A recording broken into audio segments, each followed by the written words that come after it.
Hello ladies and gentlemen, welcome to another tutorial with Rob. So today, instead of doing some 3D modeling, we're going to do a little viewing of an object in Marmoset Toolbag. So that's basically a tool for real-time rendering, being able to see your object the way that it would be appearing in a next-gen engine such as Unreal Engine 4 or the newer version of Unity or whatever other game engine that you have that does PBR lighting, that's physically based rendering. So let's go ahead and switch over and see Marmoset. So I've got Marmoset Toolbag version 2.04 installed, so you might have a slightly different version, but it's looked the same for a little while now. So when you first open it up, this is going to be the scene that you see. So there's this background with pillars, there's the scene container over here, material information is all over on the right. So we click into the window, press space and you'll hide or show the side toolbars, and then the rest will go into one by one. So starting up here at the top left, so you've got all your standard headers, so we can create a new scene, open a scene, save it, import a mesh, although all the import buttons you can do through a click and drag, so it's a very handy interface. So edit, undo, redo, preferences. So preferences, I can tell to check for updates, auto reload textures. Now this is going to be really handy when you're actually doing texturing and on the fly wanting to look at your object. So you can make changes to the texture, save the file to wherever that's being saved, and then as soon as you come to Marmoset, it's going to verify if the texture files are up to date. So it'll update it as soon as you save it and switch your focus back to Marmoset. And output is basically where it's going to be saving its files, and we can have it show watermark, so I'll just not have it show watermark by default.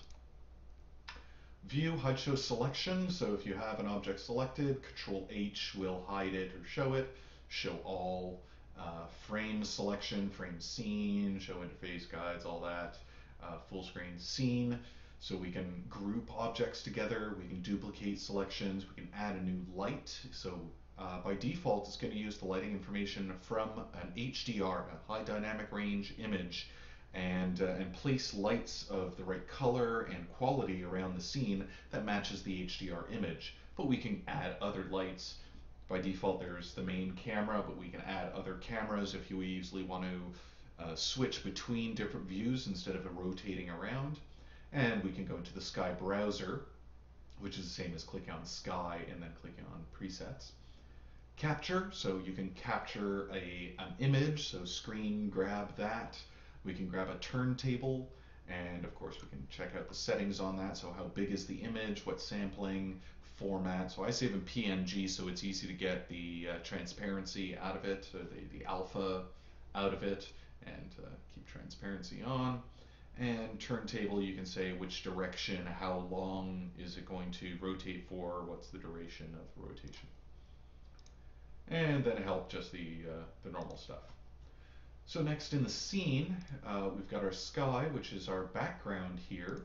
So by selecting the sky, you can see the image that's used here. You can import your own by clicking on image and find an HDR 360 image that you've got available, or select from presets, and they've got quite a number of presets in here that are all very nicely set up and have very different environments. So you've got this indoor neon lighting set, you've got a forest path, so you've got like green lighting and dappled lighting coming through, straight up indoor fluorescence.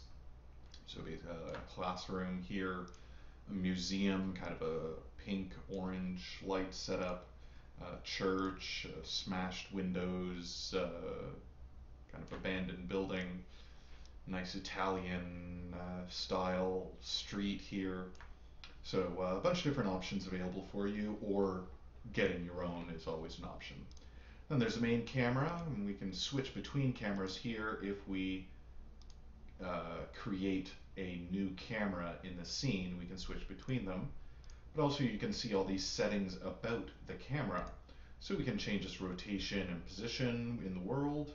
We can change its move speed, pan speed, orbit style, its field of view. You see it's really like changing the millimeter of a camera.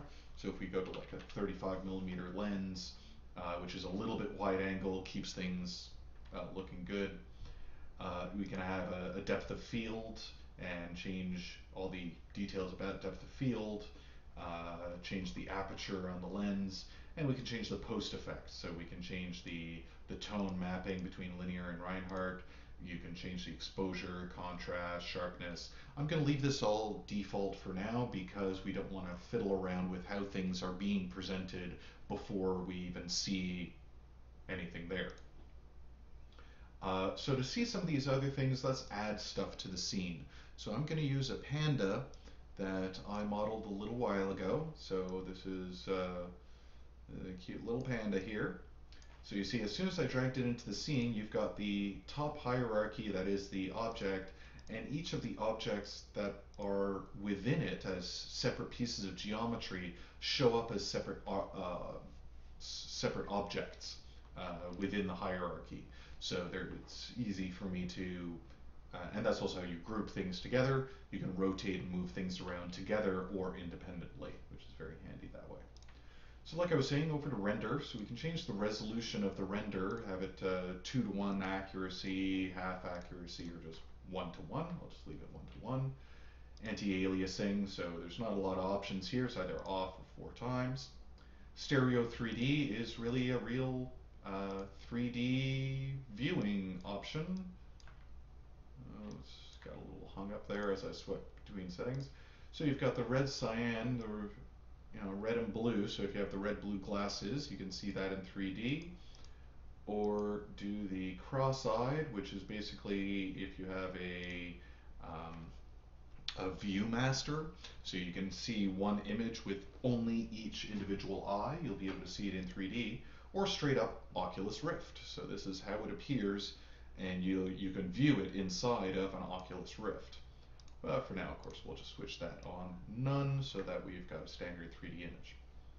Now we can view the wireframe, and you see here it's actually pretty high poly here, so he will animate very smoothly and deform very nicely, but might be a little bit too high for a standard video game.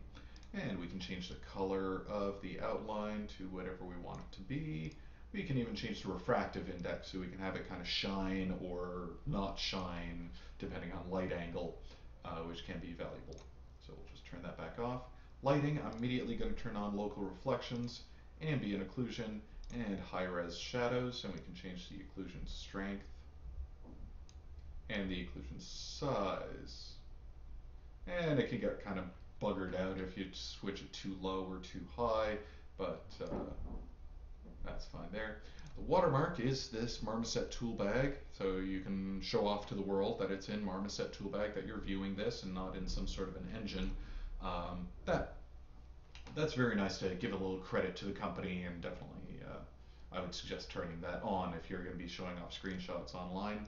You make it dark or light depending on what image, and you can hide it in viewport so you don't see it here, but it will be in the final render. So we'll just take off the watermark. Next, in animation, so this is kind of the turntable animation and how that's going to work.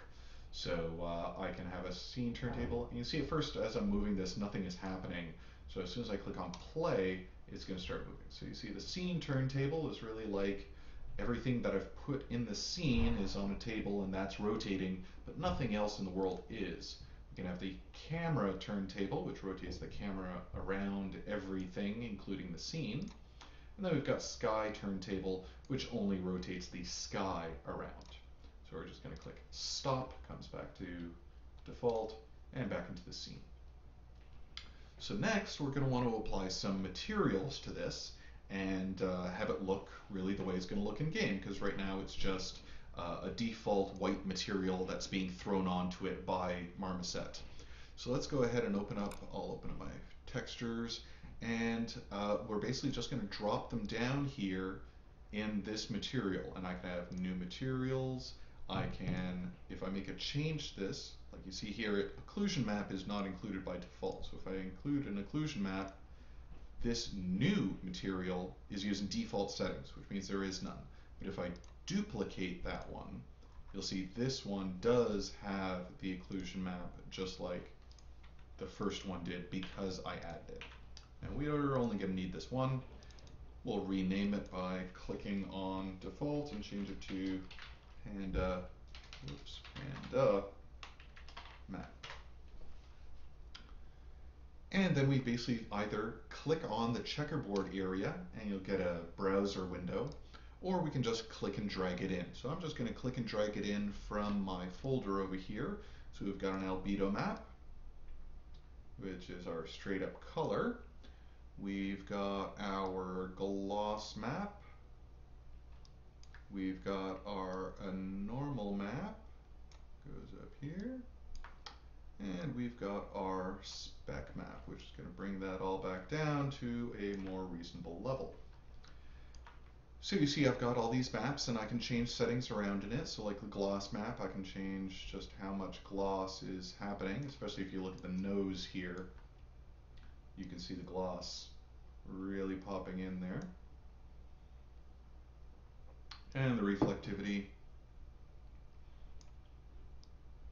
So you see as I switch around to the different environments, you can really get a good idea of your character or object or whatever and how it's going to look in these different world settings. So in some it seems more detailed than others, but that's just the way the light is going to play across the surface. So that's the basics of Marmoset Toolbags. So thank you very much for tuning in. Next I'll be showing you Quixel Suite, which I'll be using in conjunction with Marmoset Toolbag for actual texturing. So thank you very much for tuning in, and I will see you next time.